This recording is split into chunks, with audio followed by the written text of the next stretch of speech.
Hello, friends. Good morning. It's a new week. I'm Chrissy. This is Questions for Dessert. I'm coming to you today from Kentucky, and this is exactly what I'm looking at. This is the shot from the other side of my camera. We were expecting so much snow and so much ice, and I am really thankful that we didn't get anywhere near what we were expecting, but it's still treacherous out there. So I am cozy in my little house this morning. My husband is working from home today. His office is closed.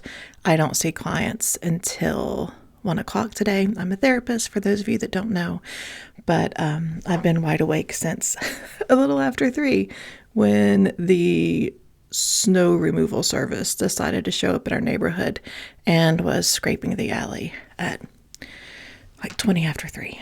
But it's okay because I'm here today.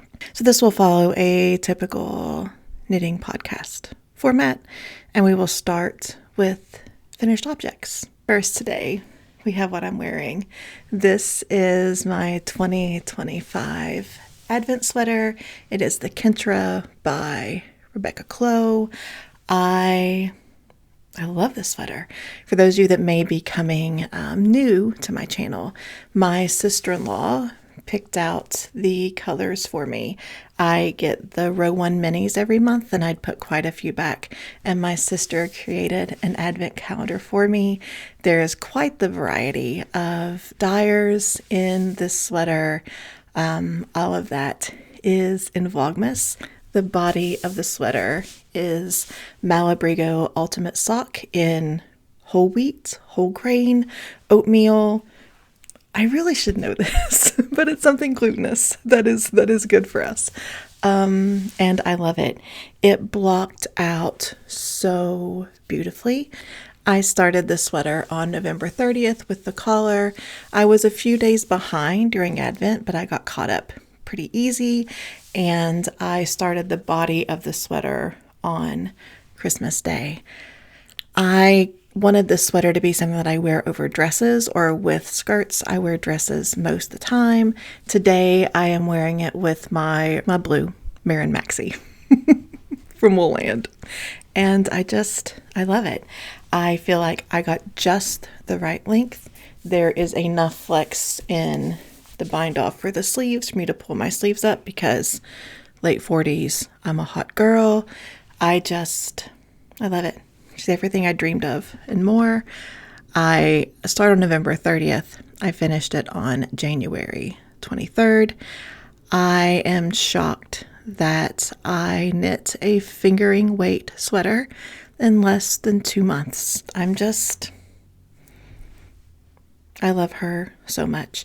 And I really needed to finish another project because my step-by-step sweater by Florence Miller was my first sweater that I made in October. And I wear it like 4 days out of 5. I'm not even kidding. So it feels really nice to have something else to rotate out, because I don't know about you all right now, but wearing something that I made feels really comforting right now. When I was working on this sweater, a lot of the main color is I was meditating while I was knitting, and my chosen mantra right now comes from the Reiki precepts, and it's pretty simple. My prayer for all: no anger, no fear, gratitude, truth to self, kindness to all, and so it is. A stitch with each statement. My prayer for all: no anger, no fear, gratitude, truth to self, kindness to all, and so it is. And the majority of this sweater was knitted with those phrases, those prayers embedded in. And it means so much to me. I've been thinking about doing a little knit with me where I go through those affirmations, those prayers over and over and over as I knit. And if that's something that you're interested in, let me know. It would just be doing what I'm already doing, but setting up a camera and doing it out loud. My next finished project has been my purse, my on-the-go project for months. And this is my first Messerbro hat. This is from Ysalda Teague. This is some beautiful yarn that my mom bought me from the Maggie Valley yarn store. This is Junaluska 2025 by Wool Tribe. I didn't really plan well. I had every intention of measuring when I was done with the increases, of weighing it when I was done with the increases, so I would know how much to leave for the decreases. And I sincerely just wasn't paying attention. I forgot to do that, first of all. And then one evening I was just knitting, and I came to the end of my yarn. So again, because I get row 1, it was really easy for me to find a matching yarn. And it almost feels like that it just has a toe, like you would a sock.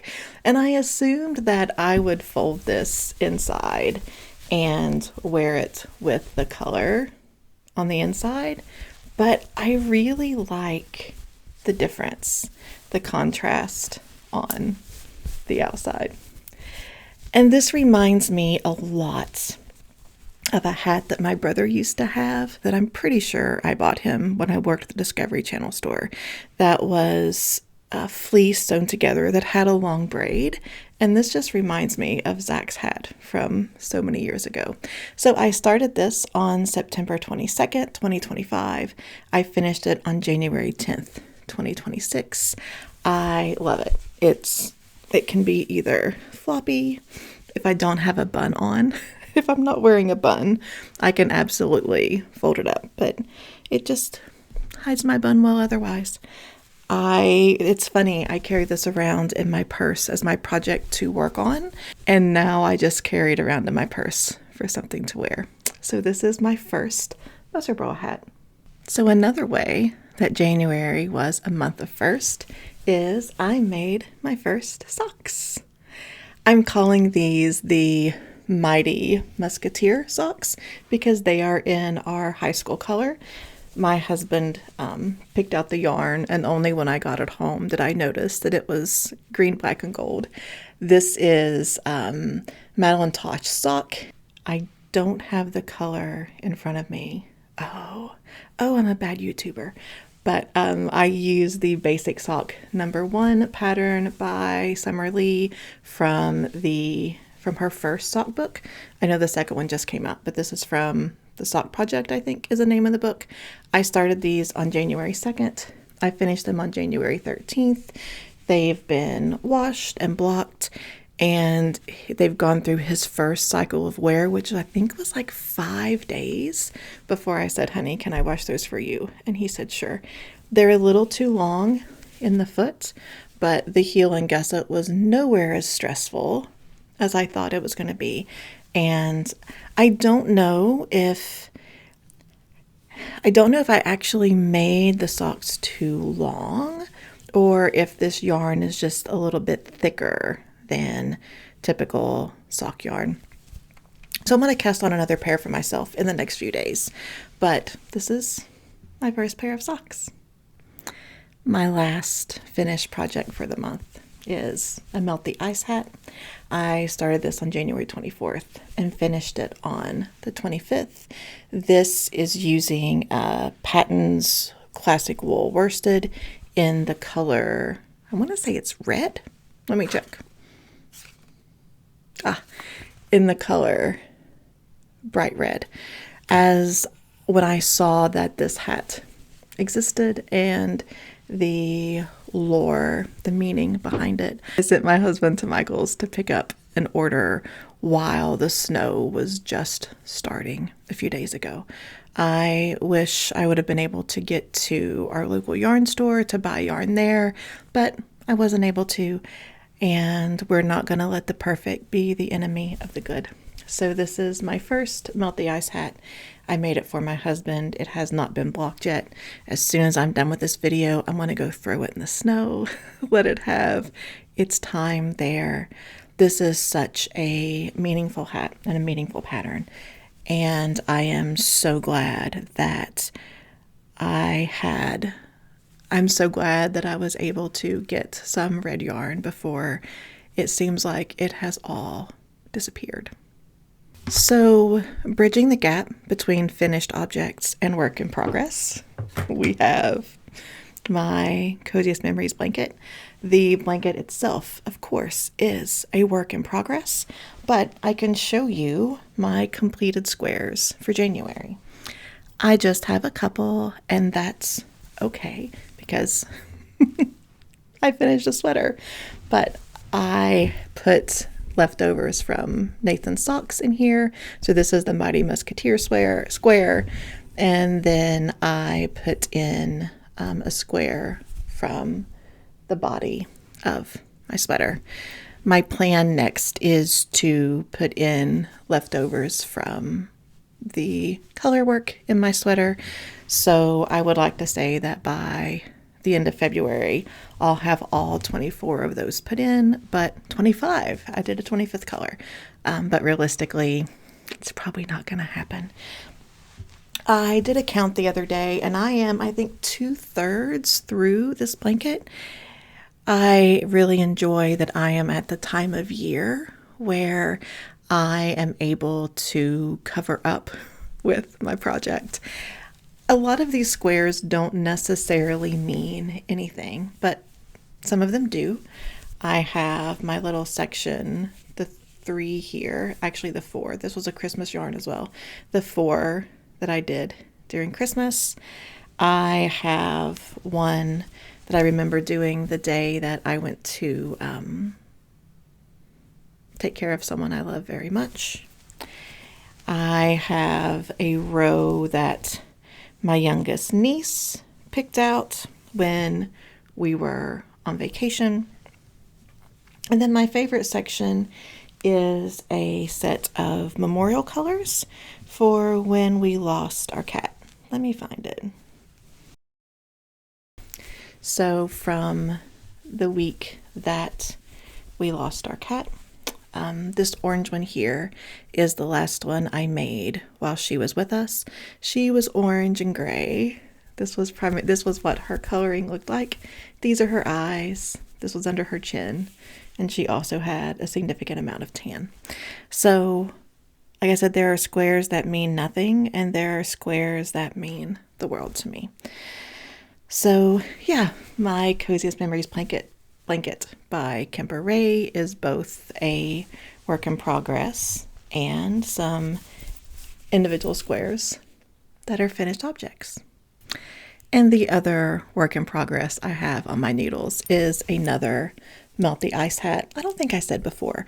This pattern is from Yarn Cult MN. I saw someone online who had done a broken rib for the ribbing and then done the majority of the hat in stockinette. So in order to just be different, that's what I'm doing. I have, I think, 8 rows of broken rib, and then I started the stockinette. I am using the Patton's Classic Wool worsted and different